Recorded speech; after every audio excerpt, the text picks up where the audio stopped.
Welcome to Purpose or Delusion. I am your host, Brendan Foery. This podcast is designed to spark thoughtful conversations with people who are actively working in the entertainment industry. The following guest is an example of a creative, self-sufficient problem solver who is obsessively devoted to their craft. All right, let me do the clap for syncing purposes. You want to do it? No. Okay. Welcome to the first episode of Purpose or Delusion. Oh, I didn't know that's what it was called. You know that's what? No, you didn't tell me. You told me nothing. Well, it's a surprise. Am I supposed to be talking to them or to each other? I've never been on a podcast. You've never been on a podcast? No. Me neither. I've never done this. Wait, yeah, have you said in New York you did? That wasn't a podcast. That was a radio interview. Different. It's different. Let me turn this down just a smidge, because half of you have a feeling we're going to be loud. We are loud. I'm Italian and you're Greek, so... Ancestry DNA says I'm Italian, too. What? Oh, Ancestry DNA. Yep. Okay, so this is Lia, and no, we just talk to each other. We just do our thing. Okay, that's just we pretend there. Because this is a there? podcast. Yeah, we're just having a conversation. Okay. So the goal of this podcast is to figure out if you are delusional or not. Check. Yeah, we know. Okay, that's a wrap. Lia and I have worked... Oh, okay, so let's go to the beginning. We met... 2 years ago. 2 years ago? Almost 2 years now. Almost 2 years. And we immediately... It's almost the roaring 20s again. I know, I'm so excited. Because we have this track out called Madness. Well, let's work up how we got there. So I heard you sing. Mm-hmm. And I didn't even, honestly, I couldn't remember your name when you asked to do a writing session with me. Yeah, we got in an Uber together, went to the writing session together, and then I forget how I learned your name again, but I definitely did not know it. Even at the session? Point. Yeah. Wow. I think it was when you emailed it to me or something and I saw the Brendan on it. Really? You waited that long? Oh my. Yeah. I have a bad habit of that. I always forget people's names and I wait too long, so I have to wait. I try to get other people to say people's names. Yeah, I do the same thing. Yeah. As soon as why is somebody honking? I'm trying to do a podcast Should right we wait now. until it chills? You had this idea for Madness. Well, it was one night I remember because we were just bored. We had booked studio time. Mm-hmm. And we were just I was just showing you kind of all these old projects on my laptop, remember? And then you were just kind of like writing them song. off, but me being a narcissist, I was like, I'm going to show you all of it. Yeah. So I just kept playing project after project, and I remember you were trying to like talk to me about something else as I hit play on what I had written for Madness, which was basically a simple piano progression and the verse and chorus vocals. And right when I hit play, you like stopped mid-sentence. I was like, yo. And that was something I hadn't even really thought about that project. So when you did that, I was like, really? This song? I showed you a couple others I was very invested in. So I was like, oh, okay. Yeah. It was like a week later you had the whole production done. Yeah. And then that was fun. Madness was our first project. Well, first project that we released. Completed project. And it was just fun. It was my first collaboration in Los Angeles. Was it your first collab in LA? Technically... I had collaborated on other ones. The first one I'd finished was Crystal Clear. But those were my first songs ever that I even actually released. I had released a 4-song EP that's gone now. It's not up. Yeah. And then I think it was just my single The City that was up at that point. Okay, so let's talk about you. Is that why I'm here? That's why you're here. So now that we've kind of established our relationship and like we're like best buds now. We do the most we're good acquaintances. We're good. Yeah. Both of our moms' names are Denise. Both of our moms' names are Denise, so we have that going for us. Tell me, you were born. I was born at some point. And what how was I born? No, I don't need to know that. When did you start singing? When did you start singing? I always liked to. I think I always did. Like, we were talking about this not too long ago about when I decided I wanted to do music. I don't really remember ever an age or, like, a realization of I need to do this. It always kind of felt like something I would do. Like, I remember going to my cousin's piano recitals and just kind of being in awe of that. Or my grandma would always sing when she was in the kitchen. Like, it was just something that I always knew I wanted to do or liked doing. It wasn't something where...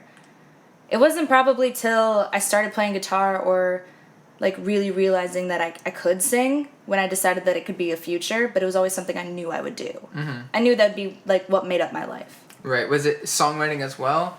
Was it mainly singing? You just love singing other people's music? Were you writing your own melodies? Were you... When I started to, like, really learn, like, my voice singing, that was me singing other people's songs. That was me kind of, like, really trying to mimic what I heard on the radio, every note, every run, little riff, like, trying to hit those high notes. Like, me learning how to sing was me trying to copy what I heard on the radio. Right. And then writing, I always kind of wrote stuff. Like, I even have a folder where it's everything I took the time to write down from the age of 12 to 19. And I think the earliest song I wrote that I took the time to write down was like 10 or 11, but I don't have it anymore. Do you remember what it was? It was like something... I remember it was something I wrote for a music class. Like, every Friday we could get extra credit if we did some, like, talent. It didn't even have to be music related, and I think I wrote some chorus. I'm not going to sing it, but Did you... So, where are you from? I was born in Seattle, lived there till I was 7, and then my immediate family moved to Minnesota, and I lived there till I went to college at 18. And what was your experience? Were you vocal about, I want to be a singer, I want to be, Kelly Clarkson, or, like, tour, and were you vocal about all of that? I remember in elementary school we had a career day, and we, like, told everybody, like, there was some piece of paper and there was a list of careers and you're supposed to draw what you wanted to be. And I remember drawing a rock star, and it, like, had a weird vibe in the room when I said that, and I didn't like the feeling because people were looking at me like I was crazy. So after that I definitely stayed quiet for a while about it. Okay. Even after I decided to pursue it, I still really didn't tell that many people that I wanted to pursue it. Because you had that negative experience of, like, people being like, weirdo. Yeah. I dressed up as Roy Rogers. I wanted to be a cowboy. Like, really? Straight up. I used to tell my family and friends that I would legally change my name to Roy Rogers. Because he died the year I was born, so I was kind of like... What month? I've done that before. I tried to find a celebrity that died the month I was born in the same year, and I could not find anyone interesting. No, I grew up adoring him. He played guitar and sang and killed the bad guys, and that's all I wanted to do in life. Tight. I didn't change my name, spoiler, but so... Wait, your name's not Roy? No. I have to change it in my phone.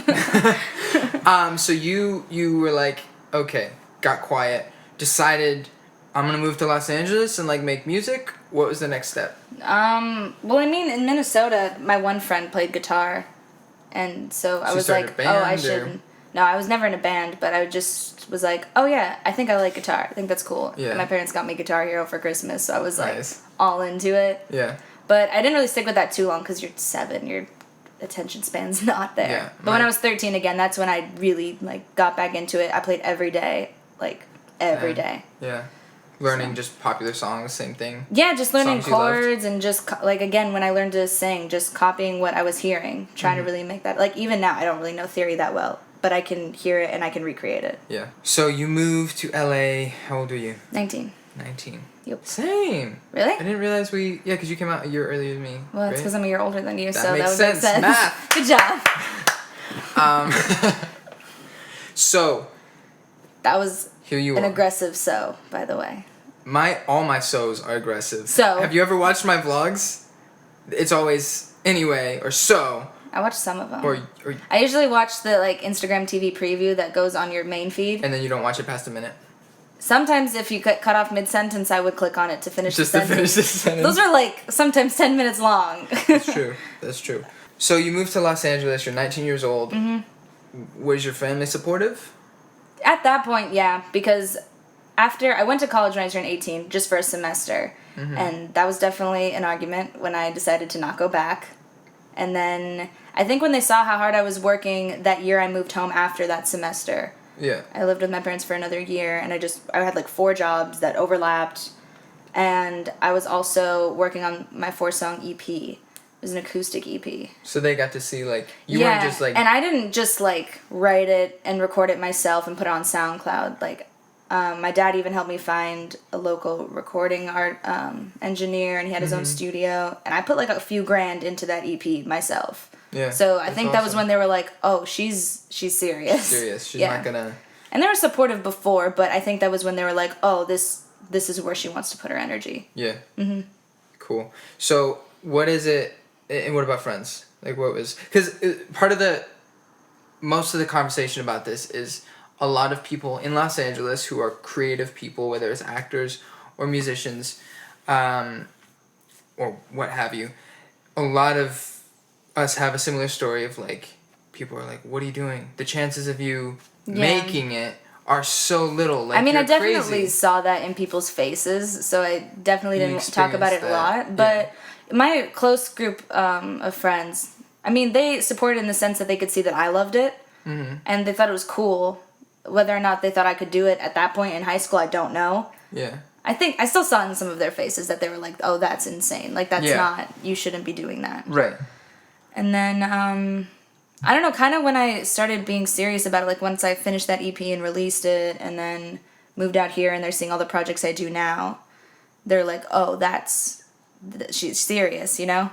Kind of just me proving to them that this isn't a game. It's not a game. Nope. Definition of purpose, and we're going to get into this a little bit more. The reason for which something is done or created, or for which something exists. Delusion. In idiosyncratic belief. He was homeschooled, give him a break. I should be super smart if I was homeschooled. Really? Yeah, that's the stereotype. What happened? I ended up going to an independent school. Independent school? What? Is that like a public school? No, well, yeah, it's like a mix between private and public. It's not funded by the government, so in that sense, it's private, but it's not private in the sense that you need to they have a low acceptance rate. Like, anyone can go, but so they're like not funded by the government. I'm just kidding. No. An idiosyncratic belief or impression that is firmly maintained despite being contradicted by what is generally accepted as reality or rational argument. Typically a symptom of mental disorder. Yes. Hi, I'm Lia. That describes you perfectly. No. And so what, like... Because I'm curious, like, about myself and about people who are out here doing their thing. Like, is there a guarantee? Like, what... I was just thinking about this the other day. Like, the reason it's not easy, but everyone gets trapped in, like, doing something they hate for their life, literally hate, is because it's sure. Like, to some extent, like, you know, punch your time card and you know you're going to get paid a certain amount. Yeah. Whereas, like, what we do, that's not the case most of the time. Almost all of the time. Yeah. Like, even... Especially right now. Even if we were signed artists, like, your album could flop. The radio could just be like, we don't like this enough to play this. You might No matter how much money they throw at them. Right, exactly. It could just flop. Yeah. So it's not... Like, it is a very uncertain, confusing, very turbulent trajectory. And, like, why? Why do you... I think I know the answer, but I want to hear from you. Like, why is it so important to move halfway across the country, to be in a foreign city, to, like, pursue something that, like, people look at you crazy about? Like, why is that so important to you? Well, I just can't think of doing anything else. Like, I remember, especially when I became vocal about wanting to do this, you know, a lot of people were like, what would be your plan B? I remember even when I was in college and I was telling them I wasn't sure if I wanted to come back because of wanting to pursue this, they'd be like, okay, well, I mean, if you were to come back, you know, let's say it didn't work out, if you changed your mind, what would the plan B be? And I still don't have an answer. I can't think of a single thing I'd rather do. Yeah. Like, I'd rather struggle trying to do this forever rather than settle and just have some day job. You know? I even hate that I have to have a day job now to support this. Right. This is a random question I had on here. Do you feel... I already know the answer to this. Do you feel like a misfit? Yeah. Yeah, of course. I've always felt like an alien. I used to think it was, like, my geographical location. Interesting. Because I was so young when we moved to Minnesota, I thought that since I knew Seattle, that it was the actual location that made me feel weird. Right. And also as a middle America, you know? Yeah. It's a different mindset than LA for sure. Yeah. But then moving out here, I still feel like I'm outside of myself and I'm not really in most people's I'm a college dropout. I don't have the vocabulary. I'm not here. I'm not in what everybody else is in, whatever that means. Yeah. Okay, so you went to college for how long? 1 semester, technically. I didn't finish the classes. I finished the semester, so it wasn't just like me ditching. What were you going for? I was undeclared. You were just yeah. there. I tried to find a music major in there, and there wasn't really like a production or any sort of like music creative side to stuff. There was like some coding stuff in there. Yeah. But I was. Are you still paying student loans? Yeah. Really? Yeah. A semester of college, people. Yeah. Because this is something I'm. And that was in 2015. That's crazy. Yeah. It's insane. I would have graduated last spring. Who are the two people that you would look up to? One being the creative mastermind, one being like on a just life or just business or just like just happiness. And they don't have to be famous. They can be people you personally know. Like, who are those two people? Two people? That would be like I don't know if I would say two people, but I have two like ideas in the world of the path that I'm going on and how I was raised. Mm-hmm. Like my family's like all four of my grandparents were immigrants from Greece. They moved here. Some of them didn't even speak English yet. They learned while they were here. Wow. And they just always worked so hard. I never saw my family, even my parents, and they were born in North America, the mindset was always you work hard for what you want. And sometimes it's not enough, but you just keep working anyways because whether you have to support yourself or the rest of your family, like, you have to just keep going. Yeah. So that I really respect because that's just how I was raised. It's what I strictly saw in my family. Yeah. And then creatively, they are famous. It'd be Kelly Clarkson and Stevie Nicks. Just because I just liked how, even though they're two very creative people, the parts I would see of them in interviews or just how they would represent themselves, it was very intelligent. They knew what they wanted. They knew how to express themselves creatively in the songs that they wrote. They knew how to, I don't know, I just really like the way they carried themselves in such an awful industry. How so? What do you mean? Like, you're just kind of, used, artists at least, they're used for their talents, so all these like suits and stuff can make this money. Yeah. Yes, those suits are important because the labels, they kickstart with all the money and stuff, so you can get these projects going really big. But I don't know, I just really liked how if there was an issue, they were vocal about it, or they just stayed strong in their art. I really liked that. Plus, I find them both very talented, and Stevie Nicks, she was the one that made me kind of go into how I write songs differently. Mm-hmm. I can spend hours dissecting like one line in one of her songs and come up with like 40 different ways that she could have meant by it. Wow. Yeah. And then obviously Kelly's got like that crazy voice, so I'd always love just trying to copy those runs and riffs and everything. What are some of the things you're struggling with right now? Being a young person, living in Los Angeles, being a creative, having to balance a job and a side hustle, and like, what are some of those struggles? That is the struggle. All of that. All of the above. No, I think just honestly, I feel like I've kind of established myself at the level that I'm at, and I've never been to the next level. So I think trying to find those stairs going up is hard. Yeah. What about like mentally, like your mental health? Like, have you noticed? We don't. She's not here anymore. No, it's hard. Like, I go in like waves all the time, whether it's depression or anxiety or off chance feeling completely fine and secure.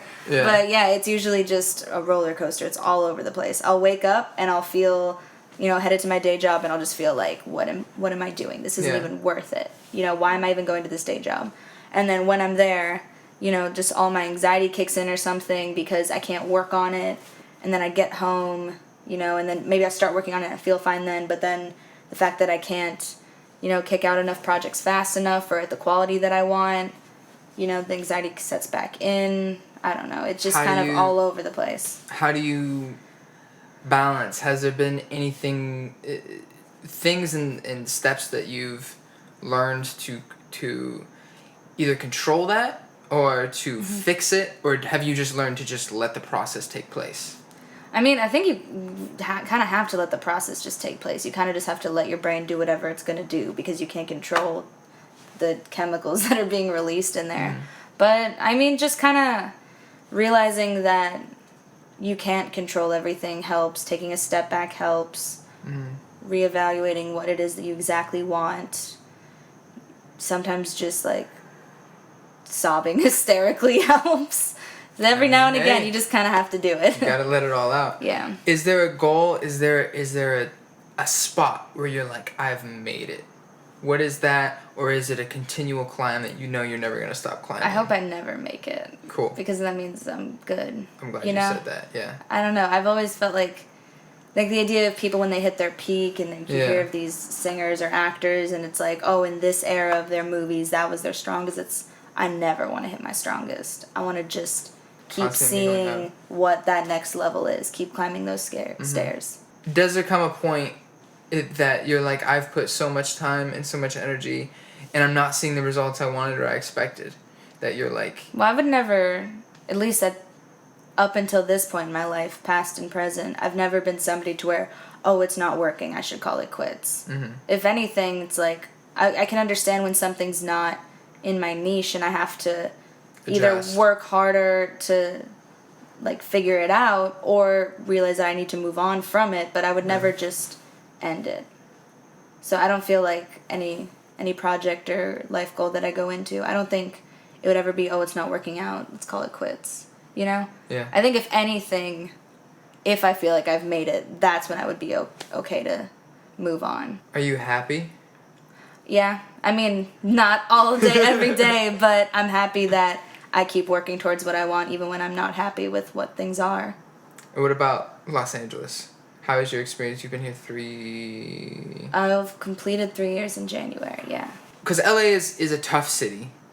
I wouldn't Everywhere's say... a tough city. Everywhere, I was going to say, it's not like it's especially tough. Like, people talk about Los Angeles like, it's especially tough. Like, it's especially tough. Life is especially tough. Like, especially if you're putting yourself in a position to fail. As we all know, failure is like a necessity. But everyone does that no matter what they do. Whether you go to college for business and you get some 9-to-5 job or you try to be a doctor and then you go to med school. Like, at any time, there could be failure.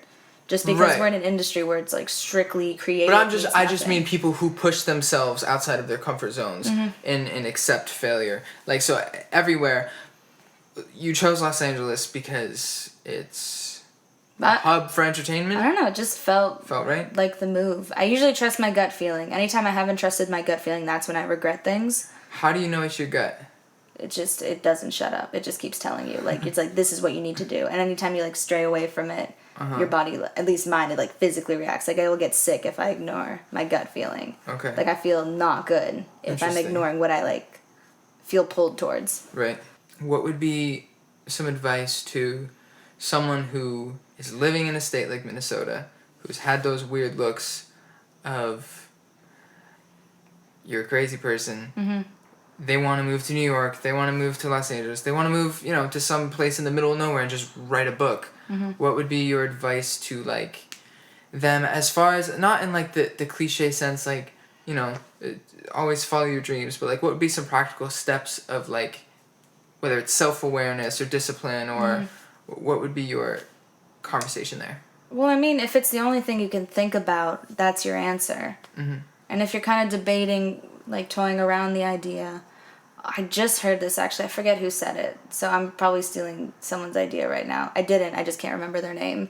But it was, like, in another podcast, I think, or some interview, and they were saying, okay, if you want to do this, I think it was about being a writer specifically, but I took it, obviously, just as an art in general. If you want to do this, try to write out, like, 10 other things that you could be doing. Not even necessarily that you want to, but that you could be doing. And if you think of even one other thing, you might as well do that. Yeah. Because you've already decided that you could do this. Because even now, it's like, yeah, I mean, I could go to college and I could get some degree to where I could have a good job and make a good salary and whatever. Like, you could do that. But that's not even worth it at all, you know? Right. So if you can even bring yourself to write down one thing on that list, you might as well just do that. Wow. But if you can't think of anything, I can't tell you should or you shouldn't, or you should follow your dreams, or you should, test the waters. If you can't think of one other thing, you've already decided that that's what you want to do. Why are you putting it off? And also, like, we're young. We're so young. I know we joke, but... Oh, okay. Let me ask you. You don't feel like you're young. I've never felt an age, to be fair. You've never felt an age? No, I remember do you when identify I was... as infinite? I don't know. I've never been asked that question. I've never thought about that. But even when I was a kid, I never felt like I was a kid. Like, I would talk to adults, like, at eye level, and I would just talk to them, like, person to person. Mm-hmm. And I remember some of my friends' parents, like, not being okay with that. I don't know. I think that was just me not fitting into, like, the general idea of a 7-year-old talking to an adult, you know? Yeah. So I think I've just never felt like an age. So whenever it gets brought up, I feel uncomfortable because I don't understand the association between me and a specific age. A number of years I've been in this being. I don't know. Do you think you and others are ever, like, do you ever have it all figured out? I don't think anyone ever does. I don't know. Like, I remember being a kid and hearing, like, I don't know, my parents talk about, like, just getting things done around the house or teachers or anything, and it seemed like they knew what was going on. And my parents know how to, like, problem solve and everything, but I call them up now and I'm like, oh, we're on the same level. Like, you've got years on me, and you know more actual experiences that happen, but it's all of us just... Still figuring it out. Yeah. And so the reason I brought up time and how young, and I understand what you're saying, but, like, on average, you're probably going to be alive for at least a few more decades. Hopefully. We don't know. We hope so. It's better to have, in my opinion, and what I want to do, is taste everything I can when I'm young. If I don't know, like, if I don't know in a certain area, like music, like, there's so many different avenues of music. So everything from production to writing to doing sync stuff to performing to press stuff to A&R stuff, like, all of that. You have so much time to mess up and screw up, and, like, that's something I think we don't do enough. Like, I don't think us, I don't think creatives, I don't think young people, I don't think older people mess up enough. Like, that's something I'm really excited about. I don't think it's that we don't mess up enough. I think it's that we don't... I think it's that we're not grateful enough for the mess ups to where we can learn from it. Okay. You know? Because, like, at least even for me, my first thought when I screw up, even big time or small time, whatever it is not, oh, this is what I can use in the future. It's, I can't believe I just did this. You know? And then at some point, do you flip that? Yeah, because when a similar situation comes up in the future, it's subconscious. Yeah. And it's you just going around that obstacle in a way you couldn't before because you didn't know. And I think we should be more conscious of that because, you know, those mess-ups are going to help us in the future. Yeah. For sure. I agree. I also think people need to mess up more. Strategically. I think people need to be less scared of messing up. That way it's not going down the same path the entire time. So that way you know that path. It's just like... for any dancer, like, I did dance, and it was always fail big. Well, that's a big thing in acting also. Like, mess up big. Like, go all in on your choice, mess up, falling forward, catch yourself, or fall, get back up, and then, like, have the perspective that you were just talking about and appreciation for it. And then you know, because at least you went all in on it. Yeah, that's kind of how it was, too, because I really didn't do much music when I was growing up. It was more just, like, the idea of wanting to and trying to figure it out myself, but I was raised in sports. So there you go. Yeah, like, in a game, whether no matter how much you prep and practice, like, that's the time to obviously mess up, to try new things and get better at things. But in a game, if you mess up, well, guess what? The play's not going to end, so you better be ready for the next time that ball comes to you, so that way you can try it again. Yeah. And you can mess up every time that game and lose 5-1. You never know. How long have we been talking? 38 minutes. Look at us. Look at us. Conversing. I'm actually really excited about doing these because it's going to help me communicate so much better. So this is a selfish thing you're doing. Yes, it's all selfish. This podcast is entirely selfish. I'm not trying to help anybody. What does the future 5, 10, 25 years look like for Lia Mangouras? I'd like it, I don't know what it will be or what, like, I'm planning towards, but I would like it to be that I'm a full-time musician or full-time in the music industry at least. Yeah. Because, I don't know, it's all I want to do. So even if I made the little money I'm making now just as a musician. That'd be enough. Is it, as you're learning and as you're growing, as you're learning about the music business, as you're writing and collaborating and doing it, like you're doing it, are you finding it's more practical than you realized, 5 years ago? Is it still feel mysterious and unknown? Or a combination of the two? I don't know. It still feels unknown because no two artists came up the same way, really. Like even if they go on a singing contest, what led them to that show is different. Right. Whether they got discovered, it's all different. So I feel like every, artist going into this industry, if you're trying to pursue your art in a professional setting, you're not just, it's something that you love to do and it stays that way and that's perfectly fine. But if you're trying to pursue it in this industry, you kind of have to feel your way through it, because I know you study a lot about how other people have come into the industry and what they specifically do, but I mean, here we are. We haven't done it yet, and we know exactly how other people did it. Well, I think one of the biggest things is time. Like, of course, you have your, Justin Bieber's of the world, and of course you have. Well, those are people Kelly getting Clarkson's. discovered. You can't. That's what I'm saying. Yeah. Everyone else, though, I think there is actually a pattern. And I think there is. It's not the same. Of course, different things. And of course, chance is involved. Of course, knowing different people. And all of that is a big factor. But I think when you actually look at people, especially in a specific area, talking about artists is kind of difficult because you have people like Benny Blanco, who started as a songwriter and producer. And he's been in this industry for more than a decade. And now he's just starting to do an artist thing. And so artists are kind of different. But as far as songwriters, producers, all of that, I think there is kind of a pattern. A pattern in, like, it just takes a lot more time and patience and consistency than people realize. And you don't even know how much time and patience and consistency they put in on the back end before you even started That's to realize true. Everyone that. Talks about how people are such an overnight success. Yeah, and it's so not true. They were on the road making no money for like 7 years. Time. Yeah. So I think in that sense there are patterns to it. Of course, everything and everybody's different. But I think time, like having patience and that consistency in action in those small little actionable steps and just doing. Yeah, you just can't stop. That's how everyone does it. You just can't stop. Yeah. Do you get burnt? Yeah. That's when I kind of start switching my mindset and how I want to focus on myself as an artist. So when I get burnt out in writing and I feel like I'm getting a lot of writer's block, or I feel like I'm not feeling whatever. Like, I could write out 6 songs right now and it'd be nothing. Yeah. And whether somebody liked it or not is besides the point, because I put nothing into them. But, I call them those cookie cutter songs where you do what works, you pick a simple message and you run with it and it's easy. We've done that too many times. Yeah. We've just thrown away the songs. But then, then I'll like switch into, okay, like right now specifically I'm focusing on live shows.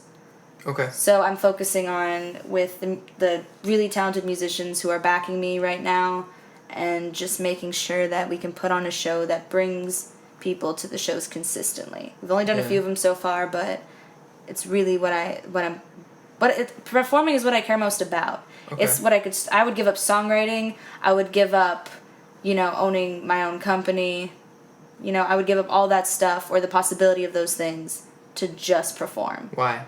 It's just that energy, there's nothing like it. Yeah. Yeah. It's true. There's nothing like, even if there's 2 people in front of you when you're performing. I've done it. Coffee houses, sometimes it's quiet. Yeah. And you hear the person who's talking on the phone in the back of the room louder than yourself, and you're on a mic. Like, there's no feeling compared to it. It's a drug. Exactly. What makes a good show?